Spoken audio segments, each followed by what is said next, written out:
we're back with the book review that nobody wanted, nobody needed, whatever. But today we're doing it kind of mukbang edition because I'm kind of hungry. So I got a chocolate milkshake. It's from Burger King, not McDonald's, because I didn't know which one I wanted. It's actually gone a bit cold now because it's been a little time. But mostly I kind of wanted the Burger King fries. I feel like people sleep on the Burger King fries. I got a vegan royale. It's kind of lukewarm now, whatever. And the best, the piece de resistance, Burger King chili cheese bites, because people were talking about it today at work. Not Burger King cheese bites, but just cheese bites. And then I was like, oh, I kind of want a cheese bite now. So here I am with the goods. But what we are talking about today, so let me rewind you back a little bit. I was at work and we were talking about, I don't even know how we were talking about it, but there's one girl who's like really into fan fiction, and I never really was. I can't say that I haven't read it, I have, but it wasn't really a thing. But there's other girls like, oh, apparently there's this Hermione, if you don't know what Hermione is, it's like shipping Draco Malfoy and Hermione Granger. Hermione fan fiction that apparently she saw on TikTok was getting pulled or has been pulled, I don't know, from wherever it was posted, I think maybe AO3, and it's getting published traditionally, kind of like how like 50 Shades and everything was, like where they'll change, and like after, like they'll change like the names of the characters and a bit of the like backstory that it kind of relies on that already exists, so like the Harry Potter universe, like they'll take that out of it to avoid trademarking issues. But it's called Manacled, and apparently it's like, this was like a real big thing. I think it was published back in like 2019 or something, and it like took everything, all the people, all the places, like real by storm. And I'd never heard about it until a couple of weeks ago. Now this boy is long, like 887 pages, because my colleague or friend, she found it for me and sent it to me, and apparently it's thicker than Iron Flame and Fourth Wing, like stacked together. I was going to show you, but they're far away over there. I don't really want to go and get them. But oh my god, like when I say, like, I was, even though I can't lie, to me, like, I know people are saying like with Burning Desire it's like so good, it's like 6 out of 5 stars for them, like really. For me it's kind of like a 3. And I think I also have a very differing opinion of people kind of like the sections that I didn't like, and they don't like the sections that I did like. This could have been split into multiple books. I think the author, SenLinYu, even said that she thought about it, but then she was like, oh, I'm just going to post it as one long one. I want to know how long it took this lady to write this and like get this out. Was she dropping daily? Did she drop it all in one go? I don't know. But it's crazy, like she I think it's a she's really grafted and put a lot of work in, so I feel kind of bad saying, but it's a 3 for me, but for others it's like a 5, so I get it. I could see why you would like it. I don't really know how she's going to publish it, like without all the backstory. At the end I might read you the synopsis that they've given for the new book, because it's called, by the way, have I said it's Manacled? Have I said? But she's got the book she's releasing, where she's publishing it traditionally, is called Alka something. Anyway, I'll read that towards the end. But the whole thing with fan fiction is you don't have to do the world building because it's already built for you, and same with character development and stuff. You already have a already built character that you're building on top of. So I don't know how she's going to combat that. I'm assuming the book's going to be even longer than 887 pages, because she's going to need to create all that lore that was already previously established when she had this published as a fan fiction just online. But girl's gotta make her pee. I honestly respect it. But let's just go into like what the hell this story's even about. So there's like a couple ways you can read it. One is the way that it was originally published, like from chapter 1 all the way through to chapter 70, whatever it is, or you can read it in a chronological order. And I think that the author even said that she had written it purposefully this way so that you could read it in a chronological sense of the when I say chronologically, I don't mean chronological release, I'm talking chronological in storyline perspective.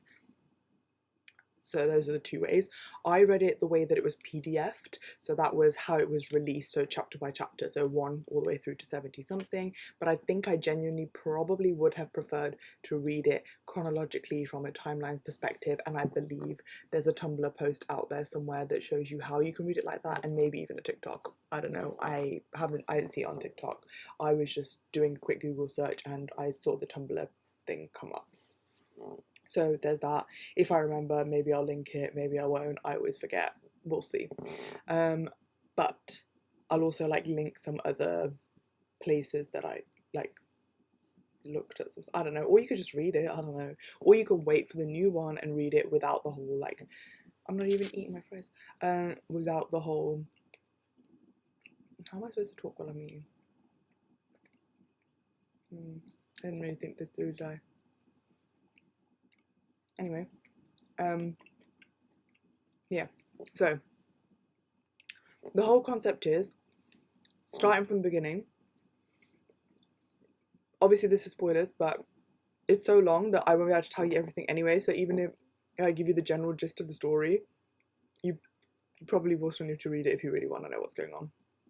But the whole premise is that this occurs after, again, switching timelines, but let's just assume present day, which is like where the story starts.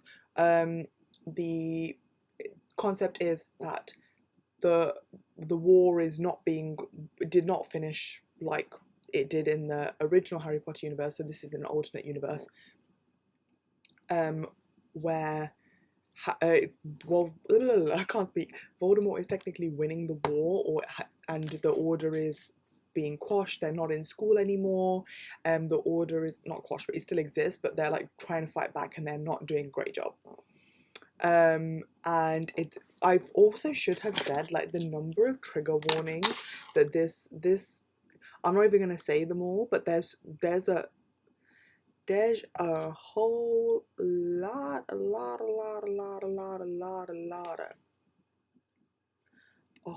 lot of trigger warnings that are related to this, so it's crazy. But essentially we're starting off where Harry's dead. Shocker. So Harry's dead, it's after the war, and the premise is that Voldemort has asked for a repopulation effort. Manacled is kind of been linked that this is a kind like a cross universe between Handmaid's Tale and Harry Potter. I don't like that, but it is what it is. And basically Hermione Granger has a secret that from the Order, and Voldemort wants to know what it is, but then she's also part of she's like a handmaid, but they don't call it that, who's helping with the repopulation efforts, and she is enslaved to the surrogate. She's an enslaved surrogate to the High Reeve, until her mind can be cracked and she gives a child as well, or something like that. But anyway, you basically start off with Hermione's been in this cell for like 18 months, and she's like not all with it, obviously, as isolation would, but she was essentially captured during one of the plots that she and the Order were doing, and so she was taken and imprisoned by like the Death Eaters and Voldemort's people. Voldemort kind of forgot about her, and then he was like, wait, didn't we have one of the Golden Trio here somewhere? So she has to be retrieved, and it was Umbridge who had like had her like in sensory deprivation this whole time.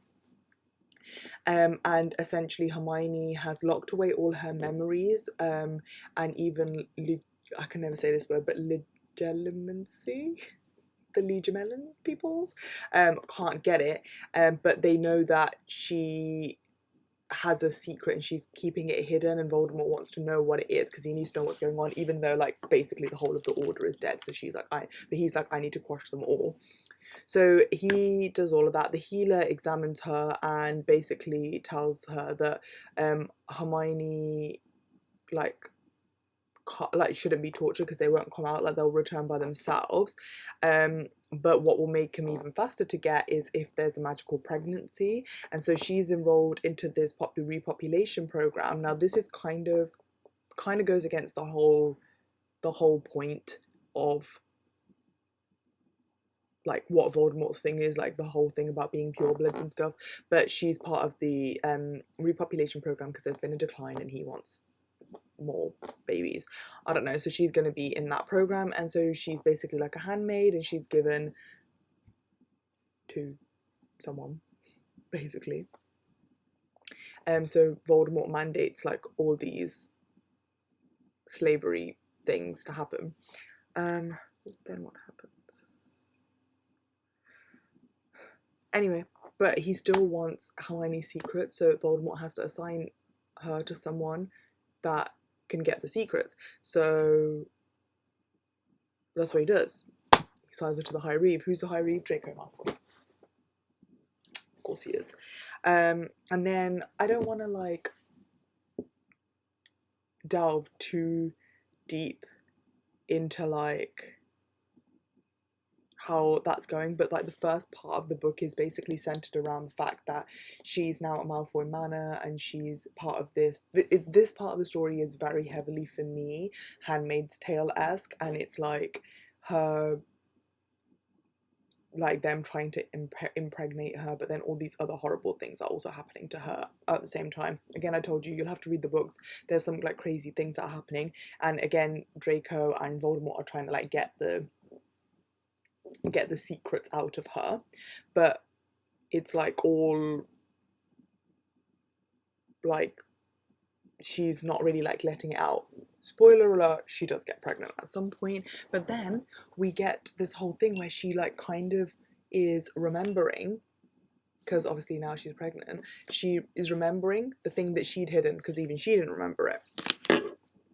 And so this is when we get into the flashbacks. Now, personally, this was one of my favourite parts, but I think other people hated it. So we flash back to Hermione and Ron and Harry. They're not the trio that we see in the original Harry Potter context, because whereas Ron and Harry are doing the whole like dueling and like fighting and like trying to like find Voldemort and find ways to kill him, Hermione has kind of stepped away from that, and she's more in the camp of we need to like she heals people basically, even though she is not against using dark magic, and she actually tries to tell them that they should, like, how are they supposed to defeat people that are using dark magic, which honestly she has a point, to be honest. And then, hold on. Wow. But essentially that's what's happening. At this point, they're trying to find the Horcruxes, but Kingsley, Shacklebolt and Moody and Mad-Eye Moody are basically just sending Harry out away to like keep him alive, because they're like, we know that we're gonna need him at one point, and he's too like into this. We don't want him to like die in some random little like scrimmaging or whatever they were calling it. Like, we need him for like a specific purpose, so we need to keep him like booked and busy, so let's send him on a goose chase finding these Horcruxes.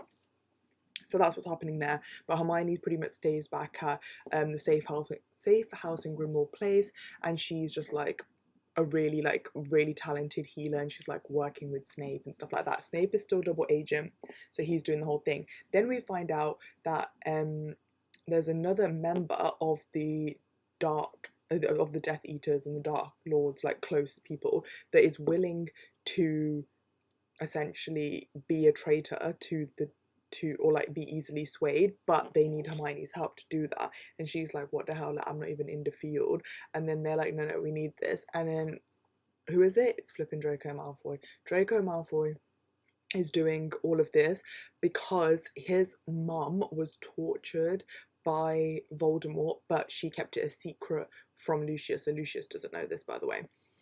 And he couldn't do anything about it straight away because it would have been so. His mom died in a fire at Lestrange Manor, and Lucius blames the Weasleys for that. But before this, she was already broken because Voldemort had like crucioed her so much that she was just putting on brave face for Lucius, but she was actually like basically dying inside. And so he is like, but I couldn't, he basically is like, I couldn't react then because it would have been obvious, so I needed to get closer, and so he made it to like literally top ranking, like he's like second in command essentially, and it's like a whole thing. But he's basically helping leak information to the Order to help the Order in their fight, because he's like, I don't really want Voldemort to take over, but so I'm just gonna like give you all this information. And then in this whole process, he's becoming more acquainted with Hermione this whole time. Hermione is now essentially his healer, but she doesn't know that she is his only healer, because he is being tortured by Voldemort whenever something wrong happens. So he's having some crazy, like, dark, weird torturing happening to him.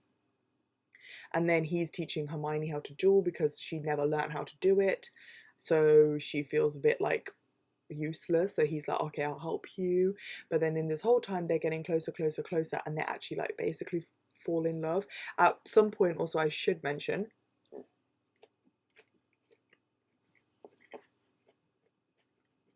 smut stuff does happen, so just saying. But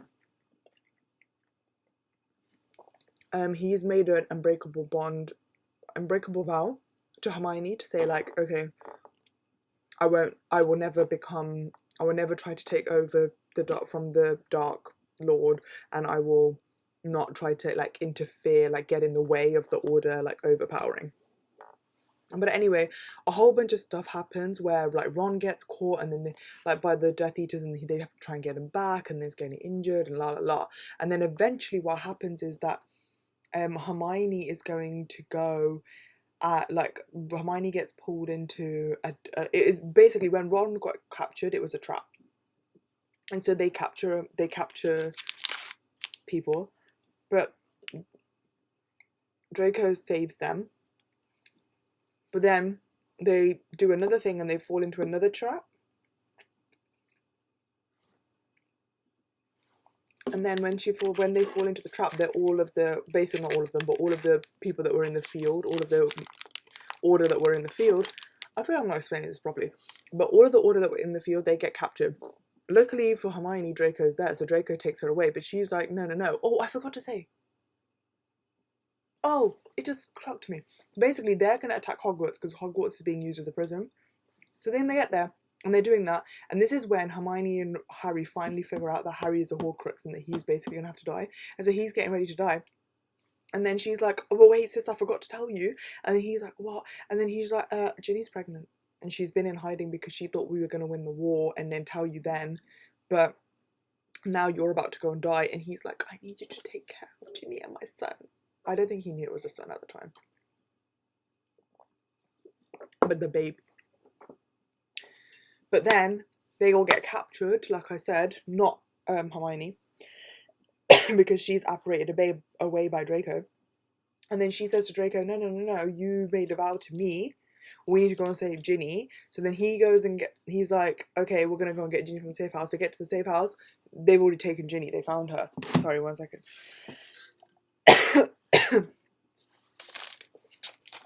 They already found her. And so then he's like, oh, and then she's like, no, I need you to save Ginny. So then he goes and basically essentially breaks his cover, not right then, but people will be able to figure out that he's the one that took Ginny from there and put her into hiding on this like random island. And so she's like, oh, I can't believe I made you do that. And then she's gonna like blow everything up because she wants to cover the tracks of like the apparition trace. But then she gets caught. She does blow it up, but she gets caught. And then that's when she's imprisoned. And so that's when she files away all her memories. Because the reason she filed out all these memories and the memories she was keeping secret is she's keeping secret that she loves Draco and that Draco was the traitor. Now we switch back to the present time. Hermione's pregnant and she's like remembered all this stuff now. And so now she's like, no, me, you and the baby, we need to like get away and like be safe and la la la. But Draco's got the dark mark, so he can't go anywhere without this, right? And also a bunch of other stuff is happening. Then Lucius returns and kills Draco's actual wife. That was a mad scene. Also, I kind of hated her, so it's fair. But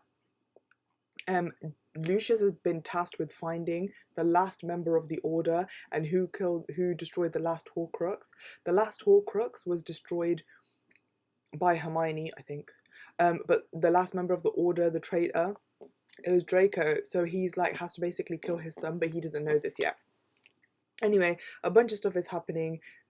Draco's trying to keep Lucius away from Hermione, but he manages to find a way to get into the get close to her. I don't know.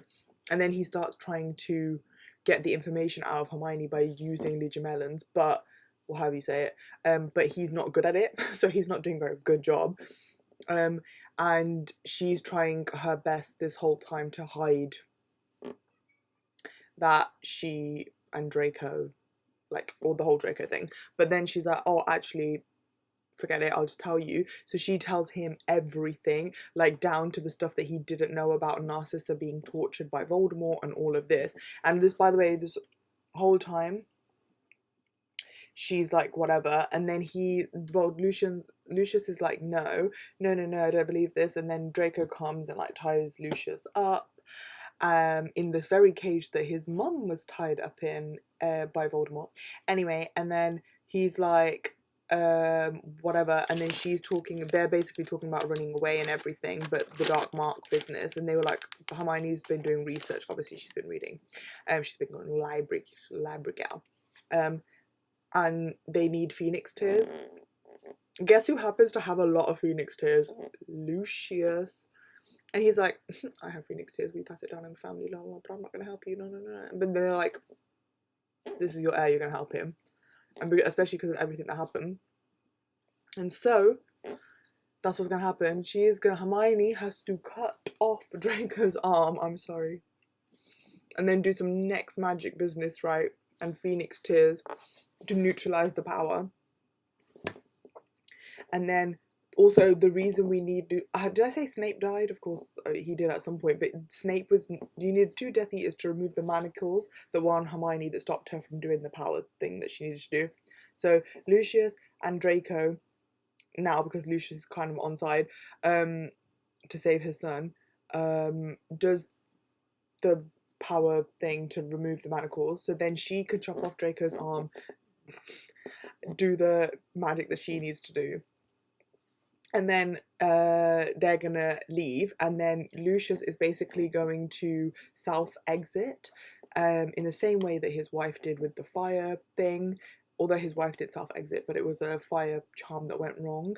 And then it's gonna look like Lucius died, who does actually die in the fire, that Draco died in the fire, and that Hermione and her unborn baby also died in the fire because Malfoy Manor is going to be burnt to the ground.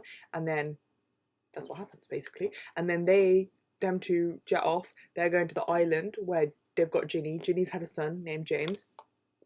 Then Draco and Hermione have their daughter named Aurora, I think. Something like that. Anyway, but then Ginny is finally going to go back to Britain after the remaining Death Eater people are brought down, because that does happen. But Hermione and Draco are not going to go back, because Draco will be crucified if he goes back. So they stay on the island, and then their daughter doesn't go to Hogwarts. She goes to some school in New Zealand, even though she kind of wanted to. And then right at the end, we get back to where the daughter does go back to England, and she's like reading a book about her dad and her mom, and it's all like, the book is like obviously not completely correct because it doesn't know that they're both A, still alive, B, that Draco actually technically helped them win the war, like all of this other stuff. And then also I think there's like a hint that Draco and Hermione's daughter Aurora is gonna end up with, or is kind of, there's some little tension going on, and then with Ginny and Harry's son, James. So yeah, the ending was a bit dead, to be honest, for me. The ending was a bit dead for me.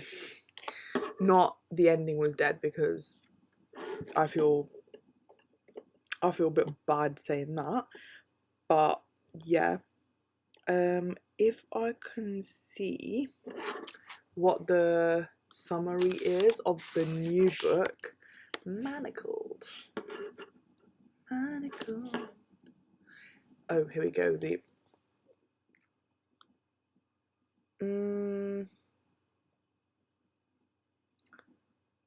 It's gonna be published. Manacled. SenLinYu. Hopefully it comes off. Maybe if I type in SenLinYu. Alchemized. Basically,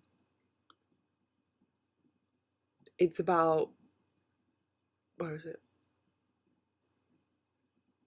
Where's the blurb? Where's the blurb? Okay, so this is going to be the blurb. Once a promising alchemist, Helena Marino is now a prisoner of war and of her own mind. Her resistance friend and allies have been brutally murdered, her abilities suppressed, and the world she knew destroyed. In the aftermath of a long war, Palladia's new ruling class of corrupt guild families are depraved necromancers, whose vile undead creatures helped bring about their victory, hold Helena captive. According to the resistance record, she was a healer of little importance within the ranks, but Helena has inexplicable memory loss of the months leading up to her capture, making her enemies wonder. Is she truly as insignificant as she appears, or are her lost memories hiding some vital piece of the Resistance's final gambit? To uncover the memories buried deep within her mind, Helena is sent to the High Reeve, one of the most powerful and ruthless necromancers in this world. Trapped on his crumbling estate, Helena's fight to protect her lost history and to preserve the last remaining shreds of her former self is just beginning. For her prison and captor have secrets of their own, secrets Helena must unearth whatever the cost. So I'd be interested to see like how she builds the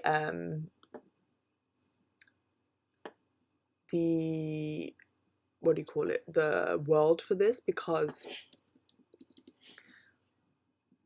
I don't know, I just think it's going to be really interesting, because a lot of when you're reading Manacled relies on the fact that you already are aware of stuff that had happened prior to this, and then you reach the point of like, or like a specific point, and now everything's changed.